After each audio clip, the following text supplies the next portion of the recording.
This is Pointing You Home on WMAL. Welcome back. I'm Eric Stewart. It's wonderful to be with you. This is the Eric Stewart Show, a show about real estate. The first half of our show, I talked with Helen Flynn, who's back with us for the second half. And we chatted a bit about how difficult the market is for buyers and just thoughts on the general market trend. I want to talk about a topic now that becomes a question, I think, in every home seller's mind or buyer's mind is, when is it appropriate for my real estate agent to participate in making a contract work? I'll give you an example of how I did that recently. And I want you to understand, this is atypical. This is not common that it happens, but when it does, it's for a very good set of reasons. I have a client of mine who happens to be somebody that I've known since my kids were young and were on the swim team. And she and her husband are selling their home. They purchased the property for about what they're selling it for, and they've been in the home for about 14 years. This is in the 900s. So the property goes to contract, and we get a good price for the property. Everything is fine and moving towards settlement, but then the buyers do their home inspection. And in the home inspection phase, we've got some things that need to happen in order for my client to get out of town and make a move to where they're moving to. And it's in my interest as a real estate agent to make sure that that does not have hiccups in it. Sometimes people's lives are more important than money. Agreed? And I think anybody here who is a business owner, you understand what I mean. There are times when you say, this person needs my help. This is not just about me getting a profit from selling something or doing a service. I need to take care of this person because of their human needs. And that is what happened. I recognized that there was a point at which my client could go no further, and the buyers were unwilling to waver in the demand that they had for our clients to give them more money to resolve the inspection contingency. And so I did my best to negotiate with the buyer through the seller's counters and back and forth, but ultimately got to a point where I said to the seller, I said, look, we're going to end up at settlement, whether I end up having to step in here or not. And of course, she was very grateful for my willingness to participate, my willingness to just smooth this out and take away the fear, which was a big anxiety producer, the fear that it's still unsure whether we're going to settle or not because I can't get this resolved over this inspection. I took that away by saying, I'll be the capacitor here. I'll be the guy that steps in to make sure that this squares away if I can't get it negotiated out to what you want. And sure enough, I was able to negotiate some of it out, but then stepped in with some thousands of dollars in order to bring it to pass, to get it done. And we're going to settle in about 2 weeks. That's when it becomes appropriate. An example of where it's inappropriate is I had a client who happened to be a neighbor and somebody that I had known well. In this case, this particular buyer came about a week and a half before settlement and said, hey, I want you to give me some money because we're friends, because of the relationship.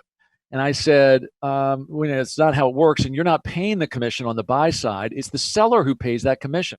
Well, I still want you to give me something. Now, it's an interesting thing because at that point in time, I said, well, can you help me understand why? And he said, well, because we found it online.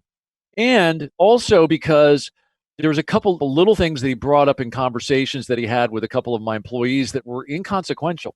And I said, let me think about it, just out of concern and care for the relationship. I said, let me think about it. So I did. I came back like 2 or 3 days later and I just said, I don't see the reason for this. And although I appreciate you asking and I respect asking for something, that's not where I'm going to go on this. And he initially had said, this won't change any way of how I'll treat you. It won't change any kind of referrals.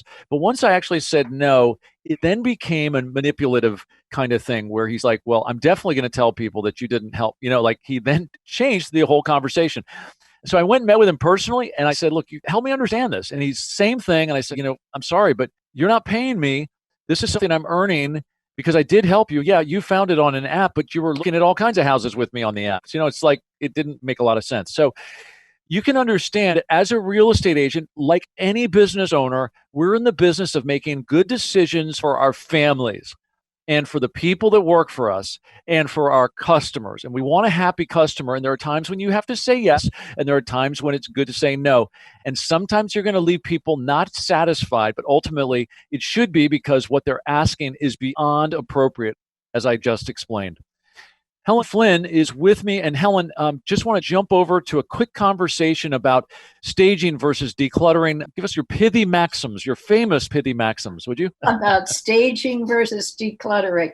They do tend to merge together. I often say to my people, as soon as you start downsizing, you're going to begin that process of thinning things out, and that will automatically begin the staging process. It could be a process of a couple of years in some cases. I don't think sometimes people realize how difficult it is and how much stuff that it's easy to accumulate. And when you start to do something, you end up with more of a mess than you started with, for one thing. And then you start to realize how much more there is in the drawer and how much you might want to hold on to something, or it's hard to make a decision. So I am convinced that all of us that will someday downsize need to do that process on a regular basis. For some reason, we collect. We always, and I'm generalizing, but we're a generation of collectors. And whether we're frugal or not frugal, we tend to collect and save and so forth. And every once in a while, I think we need to use that. If you bring something home, you have to take something out. Mm-hmm. It's hard to donate right now, but there are still possibilities, or set things aside for when that is done more easily, because certainly there's a need out there.